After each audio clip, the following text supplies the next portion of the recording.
कोली समाज का इतिहास प्राचीन काल में भारत में रहने वाले लोग हिंदू बुनकरों और कोली जाति के लोगों द्वारा अपने शरीर पर पहने जाने वाले कपड़े बुनते थे, जिन्हें कबीरपंथी समाज भी कहा जाता है। महान संत कबीरदास का एक ध्येय है, शीघ्र हम उपवास करेंगे, हम अंत तक आएंगे। यह इस तरह से लिखा गया है कि मिच इधर उधर घूम सकता है। इस दोहे में कोली समाज का उल्लेख है और इसका अर्थ है कि जिस प्रकार कोली चरखा चलाकर और प्रत्येक धागे आदि को पिरोकर कपड़ा बुनती है।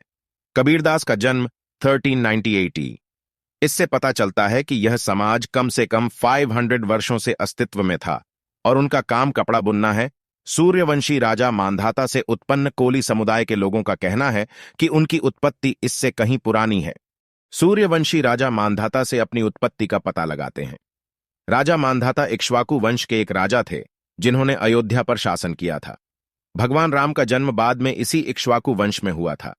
भगवान राम का जन्म लगभग 5000 वर्ष पुराना माना जाता है और राजा मांधाता उनसे कई पीढ़ी पहले आए।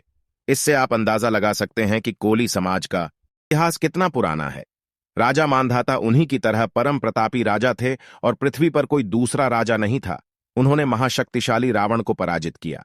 कोली समाज के लोग राजा मांधाता को अपना अधिष्ठाता देवता मानते हैं। कोली के मूल भगवान गौतम बुद्ध का जन्म 563 ईसा पूर्व में लुम्बिनी में इक्ष्वाकु वंश के क्षत्रिय शाक्य वंश के राजा शुद्धोधन के यहां हुआ था। उनकी माता का नाम महामाया था, जो कोलिया राजवंश से संबंधित थे। शायद कोली शब्द इसी कोलीय वंश से लिया गया है। कोली किस श्रेणी में आता है? भारत सरकार की आरक्षण प्रणाली के तहत उन्हें अन्य पिछड़ा वर्ग, अनुसूचित जाति और अनुसूचित जनजाति के रूप में वर्गीकृत किया गया है। वे दिल्ली, मध्य प्रदेश, उत्तर प्रदेश और राजस्थान में अनुसूचित जाति के रूप में सूचीबद्ध हैं। गुजरात, महाराष्ट्र और उड़ीसा में उन्हें अनुसूचित जनजातियों में शामिल किया गया है। मुख्य रूप से यह गुजरात, राजस्थान, मध्य प्रदेश, महाराष्ट्र, हरियाणा, दिल्ली, हिमाचल प्रदेश, उत्तर प्रदेश, कर्नाटक, ओडिशा और जम्मू और कश्मीर राज्यों में पाया जाता है। वह मुख्य रूप से हिंदू धर्म को मानते हैं। कोली जाति कई उपजातियों में विभाजित है, जिनमें मुख्य हैं ठाकोर, महादेव, चुवालिया, पटेल, कोतवाल बैरिया, खांट, घेड़िया, धारा, सोन, तलपड़ा, पाटनवाधिया, महावर, माहोर, तोकरे और सूचा। उनके मुख्य वंश आंग्रे, वनकपाल, चिह्वे, थोराट, शांडिल्य, कश्यप और जालिया हैं। वे हिंदी, गुजराती, कन्नड़, मराठी भाषा बोलते हैं। मुगल और अंग्रेज भी लोखंडी। मान गया कोली एक ऐतिहासिक रूप से महत्वपूर्ण नस्ल है।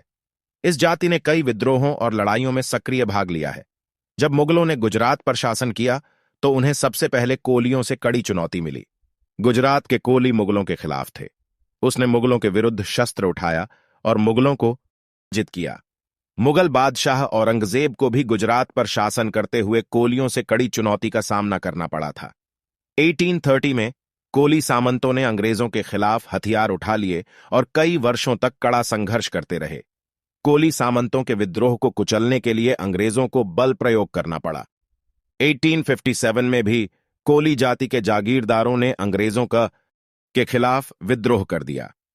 कोली समाज की वर्तमान स्थिति कोली, जिसे कोरी के नाम से भी जाना जाता है, भारत के मध्य और पश्चिमी पहाड़ी क्षेत्रों में रहने वाले कई उपसमूहों के साथ एक जाति है, जो राज्य में रहने वाले कोली का सबसे बड़ा समूह है।